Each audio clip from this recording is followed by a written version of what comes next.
titulares, 9 de la mañana con 45 minutos. Tuvimos nuevos resultados durante este pasado fin de semana. La encuesta Pulso Ciudadano arrojó que la aprobación al presidente José Antonio Kast cae a un 29%, mientras que la desconfianza aumentó a un 53%, bien digo. Mientras que, por otro lado, la encuesta CADEM también tuvo resultados y la aprobación del mandatario se mantiene en 39%, y es precisamente el ítem de seguridad el que lidera la preocupación de toda la ciudadanía. Y es por eso que a esta hora de la mañana, 9 de la mañana con 45 minutos, vamos a conversar con el doctor en comunicación y también director de posgrados de la Facultad de Economía y Negocios de la Universidad Andrés Bello. Me refiero a Felipe Vergara, quien ya tenemos conectado con nosotros en Pura Noticia Matinal. Muy buenos días, Felipe. Hola, ¿qué tal? ¿Cómo estás? Muy buenos días. Tenemos estos resultados, ¿cierto? Tanto de la encuesta CADEM como de la encuesta Pulso Ciudadano, donde, por ejemplo, en la encuesta Pulso Ciudadano se mantiene en un 29% la aprobación al presidente, algo que es bastante la diferencia, ¿cierto? Porque en CADEM esta aprobación alcanza un 39%, son 10 puntos de diferencia, pero también bastante alejado del 46% de aprobación con el que asumió el presidente. Sí, ha habido ahí una baja importante en las distintas encuestas, puntos más, puntos menos. Lo claro es que la ciudadanía no está hoy día contenta con la gestión que está llevando el gobierno en estos primeros 2 meses. Ahora es temprano, son 2 meses recién los que va de gobierno. Este veranito que habitualmente hay para los gobiernos que inician fue bastante corto. En este caso no duró nada. Claro, un par de semanas y inmediatamente empezó a bajar. Hay responsabilidades internas, pero también hay un escenario global que complica este gobierno. Felipe, también por otro lado tenemos los efectos, ¿cierto?, de este bencinazo que se le llama, estas alzas en las bencinas y también el proyecto de reconstrucción nacional, que han sido bastante polémicos. Bajo tu perspectiva, ¿crees que estos dos ítems son los que han tenido repercusiones en estos sondeos? Son importantes en el resultado que se está viendo, pero no son excluyentes, no es lo único, no es lo único que ha sucedido. No hay duda que el alza a la bencina golpea, y basta ver en las mismas encuestas que hoy día el tema de mayor preocupación es el tema económico.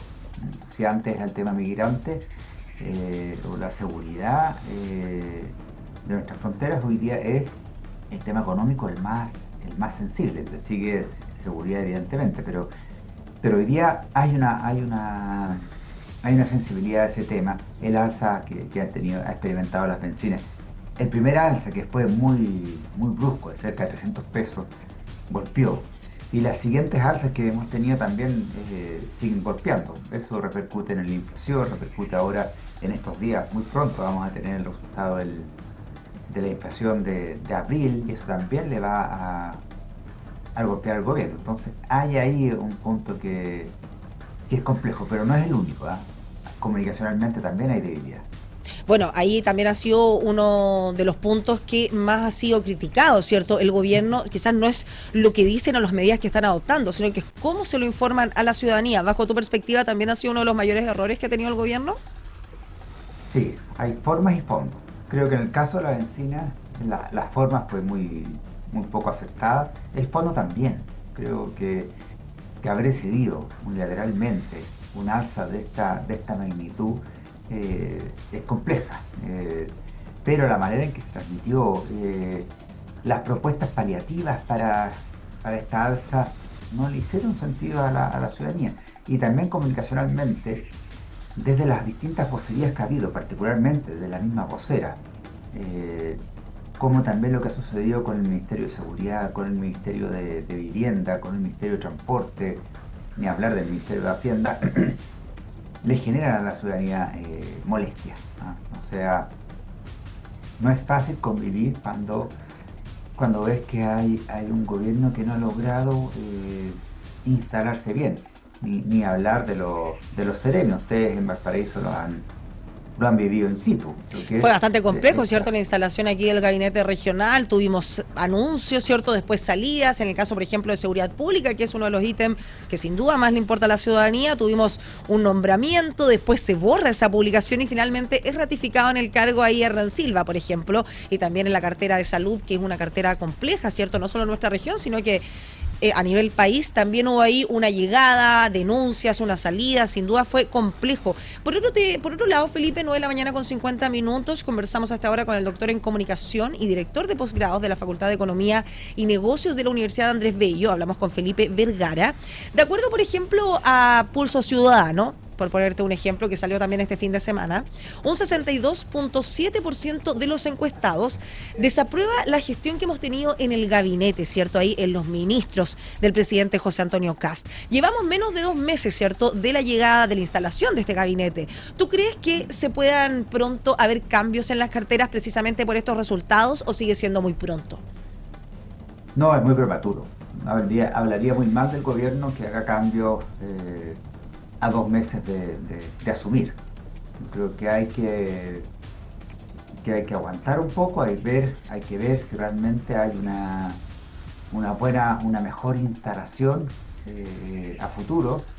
Fíjate que este fin de semana la ministra Stein planteó que reconoció su falta de experiencia, ¿no?, en el cargo. Bueno, no debería haber asumido una persona que no cuenta con esa experiencia, es lo que uno deduce, pero asumamos que tiene todavía un tiempo de adaptación y acomodo, porque vemos otros ministros que sí se han logrado empoderar bien. Entonces, ¿será porque son carteras quizás menos polémicas? Porque principalmente teníamos a Mara Cedini, ¿cierto?, que era una de las principales apuntadas, también Quirós, teníamos también Poduje, como tú lo decías, la ministra Trinidad Steiner.